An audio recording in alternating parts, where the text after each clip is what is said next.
Hello friends, मैं अनिता भास्कर आप सभी लोग अपने यूट्यूब चैनल पर स्वागत करती हूँ और आशा करती हूँ कि आपको वीडियो जरूर पसंद आएगी और सारे क्वेश्चन जरूर देखें। 10 क्वेश्चन मैंने लिए हैं आने वाले सभी एग्जाम के लिए, वेरी इंपॉर्टेंट है। यूजीसी नेट एग्जाम हो, केबीएस टीजीटी हो, यूपीटी जीटीपीटी आदि एग्जाम के लिए वेरी इंपॉर्टेंट क्वेश्चन, सारे क्वेश्चन जरूर देखिएगा। और अगर चैनल पे आप नए हैं तो जरूर चैनल को सब्सक्राइब कर लें, जिससे आने वाली नई वीडियो की नोटिफिकेशन आपको मिलती रहे और आप उसका लाभ उठा सकें। और साथ साथ वीडियो पसंद आए तो लाइक और शेयर कमेंट करना बिल्कुल मत भूलिएगा। चलिए फर्स्ट क्वेश्चन पर चलते हैं और फर्स्ट क्वेश्चन है, संयुक्त राज्य अमेरिका की संघीय शक्तियों के प्रसार में मुख्य कारक रहा है संवैधानिक संशोधन, अमेरिकी राष्ट्रपतियों का चमत्कारी नेतृत्व, अंतर्निहित शक्तियों का सिद्धांत या सकारात्मक कार्यों का सिद्धांत। राइट ऑप्शन सी हो जाएगा, जो अंतर्निहित शक्तियां हैं उनका सिद्धांत कारक रहा है संघीय शक्तियों के प्रसार में। दूसरा क्वेश्चन है, न्यायिक पुनर्निरीक्षण के अधिकार का प्रयोग करते हुए अमेरिकी सर्वोच्च न्यायालय ने अभी तक अवैध घोषित कर दिया है। तो अनेक कांग्रेस द्वारा पारित कानून, राष्ट्रपति द्वारा जारी अनेक घोषणाएं, कुछ संवैधानिक संशोधन, उपरोक्त सभी। राइट ऑप्शन हो जाएगा 1 और 2, ऑप्शन सी राइट हो जाएगा। देखिए अब तक करीब 100 कानूनों को बताते हैं कि इसको उच्चतम न्यायालय ने वहां पे उसको अवैध घोषित कर दिया है। ठीक है, थर्ड क्वेश्चन है, भारतीय और अमेरिकी संघीय व्यवस्था के सामान्य गुणों का चयन निम्न सूची में कीजिए। भारतीय और अमेरिकी दोनों संविधान लिखित और पूर्णतया दुष्परिवर्तनशील हैं, यानी लिखित भी हैं और उसमें परिवर्तन नहीं हो सकता। दूसरा पॉइंट है, दोनों में केंद्र और राज्यों के मध्य शक्ति के बंटवारे का प्रावधान है, क्योंकि हमारे यहाँ क्या है, केंद्र और राज्यों में शक्तियां बटी हुई हैं। ठीक है, दोनों में यह प्रावधान है कि अवशिष्ट शक्तियां केंद्र के अधिकार क्षेत्र में होंगी। ठीक है, जो अवशिष्ट शक्तियां होंगी वो केंद्र के अधिकार क्षेत्र में होंगी, क्योंकि जब भी कुछ विवाद होता है केंद्र और राज्य में किसी विषय को लेकर, तो क्या होता है कि जो केंद्र कहता है वही होता है। ठीक है, तो केंद्र के पक्ष में होती है। तो दोनों में न्यायिक पुनरीक्षण का प्रावधान है। पांचवा पॉइंट है, दोनों में राष्ट्रीय विधायिका के उच्च सदन में संघातरित राज्यों के समान प्रतिनिधित्व का प्रावधान है। और इसका जो राइट ऑप्शन हो जाएगा 1, 2 और 4, यानी भारतीय और अमेरिकी दोनों ही लिखित हैं और पूर्णतया दुष्परिवर्तनशील हैं। ठीक है, और दोनों में केंद्र और राज्यों के मध्य शक्ति के बंटवारे का प्रावधान है। ठीक है, चौथी बात है कि दोनों में न्यायिक पुनर्निरीक्षण का प्रावधान है। ठीक है, 1 और 2 और 4। ठीक है, देखिए जैसे कि लोक लेखा समिति है, ये भारतीय संविधान में जो अमेरिकी संविधान के क्या होता है, विपरीत लचीले और कठोर दोनों का सम्मिश्रण है। ठीक है, हमारे यहाँ क्या होता है कि लचीला भी संविधान, यानी हमारे यहाँ परिवर्तन होता है, इतना मुश्किल नहीं है। तो वहां के मुकाबले यहाँ पे क्या है कि परिवर्तन जो है हो सकता है। तो भारतीय संविधान देखिए अमेरिकी संविधान की अपेक्षा लचीला भी है, कठोर भी है, और उसका दोनों का क्या है, वो मिश्रण है। और अमेरिका में जो है अवशिष्ट शक्तियां राज्यों को प्रदान की गई हैं। यहाँ पे अवशिष्ट शक्तियां जो है किसको प्रदान की गई हैं, राज्यों को प्रदान की गई, जबकि हमारे यहाँ क्या है, केंद्र को। ठीक है, और भारत के उच्च सदन राज्यसभा में राज्यों के समान प्रतिनिधित्व की व्यवस्था नहीं है। ठीक है, तो उच्च सदन में संघ राज्यों के समान प्रतिनिधित्व को प्रावधान है, तो भारत में ऐसा नहीं है। तो ठीक है, तो 1 और 2 और 4 ये दोनों तीनों चीजें कॉमन है। ठीक है, right option A. Fourth question है, भारत का नियंत्रक एवं महालेखा परीक्षक एक मित्र दार्शनिक और पथ प्रदर्शक के रूप में कार्य करता है। सार्वजनिक लोक लेखा समिति के लिए, प्राक्कलन समिति के लिए, सार्वजनिक उद्यमों के लिए, ऊपर लिखी गई समिति के लिए नहीं। राइट ऑप्शन हो जाएगा ऑप्शन ए, सार्वजनिक लोक लेखा समिति के लिए। देखिए लोक लेखा समिति के कार्यों की शुरुआत भारत के नियंत्रक एवं महालेखा परीक्षक के प्रतिवेदन को प्राप्त करने के साथ होती है। ठीक है, यानी जो नियंत्रक एवं महालेखा परीक्षक होता है उसके प्रतिवेदन को प्राप्त करने के साथ होती है। और प्रतिवेदन जो प्रस्तुत करने के बाद समिति की जो अनौपचारिक बैठक होती है, ठीक है, अनौपचारिक बैठक होती है, और अनौपचारिक बैठक में महालेखा परीक्षक समिति को अपने प्रतिवेदन में उठाए गए मुख्य मुद्दों की क्या करता है, पृष्ठभूमि तथा इसमें जो निहित होते हैं गंभीर अनियमितताओं की पूरी क्या करता है, उनको जानकारी देता है। और इसीलिए कहा जाता है कि नियंत्रक महालेखा परीक्षक लोक लेखा समिति का मित्र, दार्शनिक और मार्गदर्शक होता है। ठीक है, पथ प्रदर्शक है तो मार्गदर्शक और या पथ प्रदर्शक कह सकते हैं। तो नियंत्रक महालेखा एक मित्र दार्शनिक और पथ प्रदर्शक इसीलिए होता है। नेक्स्ट है, ठीक है, निम्न में से कौन सा बजट सही अर्थ प्रकट करता है? यह एक धन विधेयक है, बजट का सही अर्थ प्रकट करता है पूछा है। यह सरकार की वार्षिक अनुमानित व्यय का ब्यौरा है। यह अनुमानित व्यय और राजस्व प्राप्ति के उपाय और साधनों का ब्यौरा है। डी है, यह साधन की आधारभूत आर्थिक नीतियों का ब्यौरा है। और राइट ऑप्शन हो जाएगा ऑप्शन सी, यह अनुमानित व्यय और राजस्व प्राप्ति के उपाय और साधनों का क्या है, ब्यौरा है। ठीक है, देखिए अनुच्छेद 112, कौन सा अनुच्छेद? 112। तो अनुच्छेद 112 में वर्णित वार्षिक वित्तीय विवरण को क्या कहा जाता है? बजट। जैसे आज बजट, आज 1 तारीख है, 1 फरवरी को बजट जो है पेश किया गया है। ठीक है, जिसमें भारत सरकार की उस वर्ष के जो प्राकृतिक प्राप्तियां होती हैं उसका व्यय का विवरण उसमें शामिल होता है। तो राइट ऑप्शन हो जाए किस अनुच्छेद में है? 112 में। ठीक है, पहली बात ये ध्यान रखें। तो यह अनुमानित व्यय और राजस्व प्राप्ति के उपाय और साधनों का ब्यौरा होता है बजट, जो कि चीजें सस्ती हो रही, महंगी हो रही, क्या हो रहा, सारा मतलब ब्यौरा उसमें बहुत सारी चीजों का होता है। 6 क्वेश्चन है, निम्नलिखित विद्वानों में से किसने यह विचार व्यक्त किया कि जनमत के निर्माण में सर्वप्रमुख भूमिका पर्यावरण की होती है? Walter Lippmann, Lord Bryce, L बलावेल, डेविड ईस्टन। और राइट ऑप्शन हो जाएगा इसका option A, Walter Lippmann. Walter Lippmann ने अपने पब्लिक ओपिनियन, कौन सी पुस्तक? ठीक है, अपने पब्लिक ओपिनियन, ठीक है, तो पब्लिक ओपिनियन तथा दी फैंटम पब्लिक, ठीक है, दी फैंटम पब्लिक,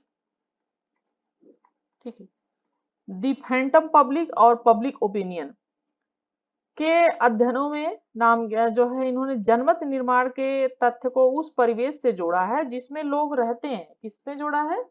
जिसमें लोग क्या करते हैं? रहते हैं, निवास करते हैं। ठीक है, वाटर लिपमैन ने। और उसके विचार में व्यक्ति के राजनीतिक विचारों का निर्माण काफी सीमा तक उस जानकारी से होता है। ठीक है, उस जानकारी से होता है जो अपने चारों ओर के परिवेश से प्राप्त करते हैं। हमारे आसपास का जो पर्यावरण होता है, जो वातावरण होता है, उससे जो प्राप्त करता है। तो वाटर लिपमैन ने जनमत निर्माण में सर्वप्रमुख भूमिका क्या माना है? पर्यावरण की होती है, ये माना है। ठीक है, नेक्स्ट है 7 क्वेश्चन, निम्नलिखित में से कौन सी संरचना अमंड के हित अभिव्यक्ति करने वाली संरचनाओं के वर्गीकरण में शामिल नहीं है? संस्थात्मक संरचनाएं, सहचालिक संरचनाएं, प्रजातीय संरचनाएं, अप्रतिमानी संरचनाएं। और 7 क्वेश्चन का राइट ऑप्शन सी हो जाएगा, प्रजातीय संरचनाएं। ठीक है, देखिए अमंड ने दबाव समूह को 4 श्रेणियों में वर्गीकृत किया है। कितने श्रेणियों में किया है? 4 श्रेणियों में। ठीक है, इसका वर्गीकरण इन्होंने किया है।